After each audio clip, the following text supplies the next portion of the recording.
Thank you for the opportunity. Thanks for that very compelling meditation. I really appreciated that to get centered for my day. And Laurence, thank you for spending the time with my executive team over the last weeks. Very profound change and on many of them, and that'll flow through the organization. So, um, Laurence and Chandras asked that I share some of my personal experience and how I made my way to meditation and yoga, meditation through yoga. But there's a lot of uh, some background. First of all, my wife, Kathy, is a lovely person. She's a nurse and she takes care of children. So she is someone with an extreme expression of empathy. And so I learned from her and others around me. But my career was different than that. I worked very hard in business, in IBM mostly, and very driven business commitment and very strong personal commitment to achieving business results operationally and somewhat professionally. But I was really driven because I had some experiences early on where in some darker days of IBM's history, I had to fire, thousands of people. And it made me realize the importance and really the moral importance of leading well and leading organizations well. So that became a very powerful motivator, core motivator for me, and driven. But along the way, I sacrificed many things because I worked intensely hard. Family sacrifices and personal sacrifices, all for reaching that next career thing. And I also sacrificed my health. So by the time I got into my late 40s and 50, I'm 63 today, but in my late 40s, I was really, I had 4 children that were now at the point where they were ready to go to university. And I was the breadwinner for the family, really the financial provider. And I'd gotten completely unhealthy from a physical and emotional state, where very stressed out and overwrought and probably fatigued uh, and overweight, tremendously overweight. So I hit the wall and actually had a health experience that set me back quite a bit. And I was fortunate that my primary doctor was also a good friend of mine, and he explained my situation to me. Not in a tactical way. He said, if you don't really change your behavior, this is what you have to look forward to.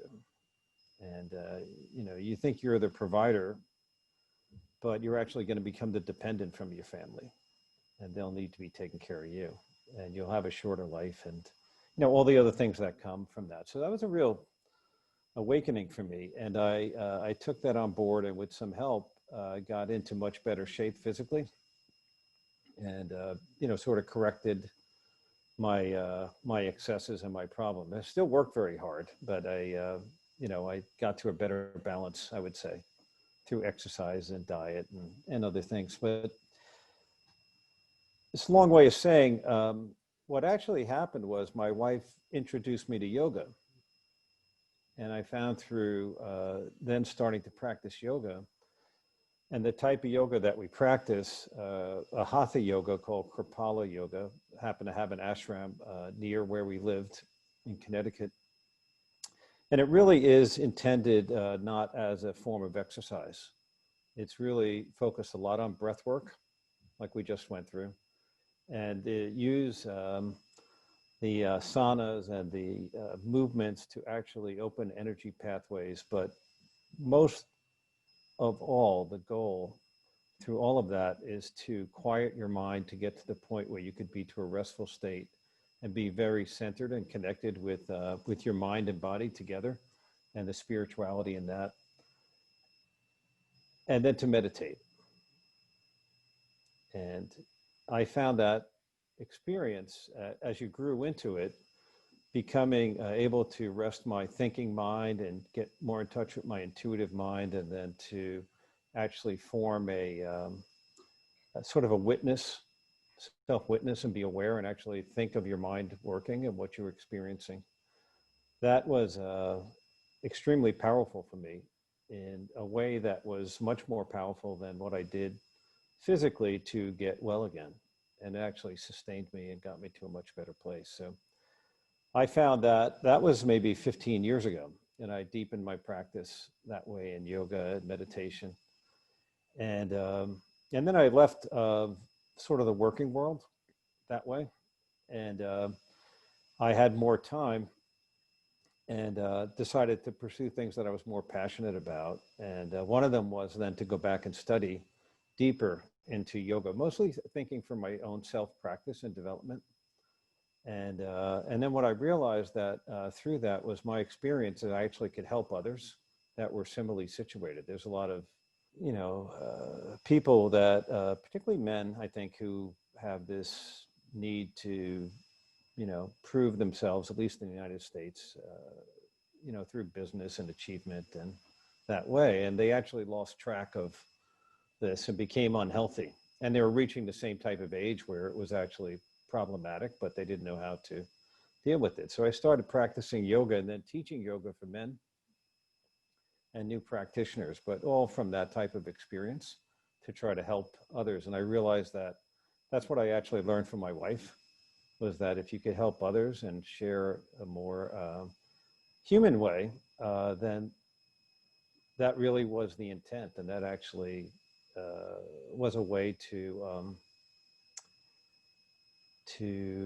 get to a better place, not just personally, but it actually is the core of meditation, I think, and connectedness, to be able to deal with others on a human level, and through compassion and loving kindness. So some of that changed. How did then I go from there, teaching yoga and doing health coaching, to becoming the CEO of a company? Well, I happened to take a call one day from someone I knew and asked if I could come and do some consulting for 90 days. Private equity firm, very large private equity firm, someone I had worked with as a CEO of a company that I acquired, said, "You could really help in this situation, come for 90 days. That was 4 years ago. So I sort of lost my track. I had gotten to, I think, a very good place and comfortable how I would transition, what I would do with things, as my life unfolded, and put more time back into my, personal relationships that I had maybe not spent as much time on. And I got sucked back into the charge of business. And first as a consultant, and then really having tremendous success there. But I lost my way. I lost the Dharma and fell back out of my practice. And then I became, they asked me to, was working on a strategy for this company I run now, and they asked me to take over and lead the strategy. That was 2 years ago. So now I was charged with the well-being for 800 employees, as well as the shareholders. And I never ever thought I'd be the CEO of a company. It was the most stressful thing for me personally, to never envision myself in that role. But I'm a learning person, so I went to school on it. And one of the things I realized was, particularly with a private equity owned company, is it was hollowed out culturally. It was more about profit and, extreme cost management. So I decided to see if you could organize a company and the culture of a company with more of a shared interpersonal commitment, and build almost empathy as an ethos inside of a company. I thought that could be a powerful cultural transformation and organizational thought. So that actually has worked very well, but I still had sort of disavowed my mindfulness personally, and my health got worse again. So I went back to where I was. And through this notion of synchronicity, I realized that I needed a health coach. I realized that actually through reading, I realized that my biggest challenge in running the company was I didn't have a state of mindfulness. and I was reacting to stressors, and it was having the wrong effect in the organization. Some of the same things that drove me before, that I needed to be successful to make sure I could maintain jobs for the employees and their families and things, I felt really compelling. And I would find myself lashing out at folks who worked for me, or aberrant behavior that's really noticed when you're the CEO. And it had the wrong effect on the success of the company.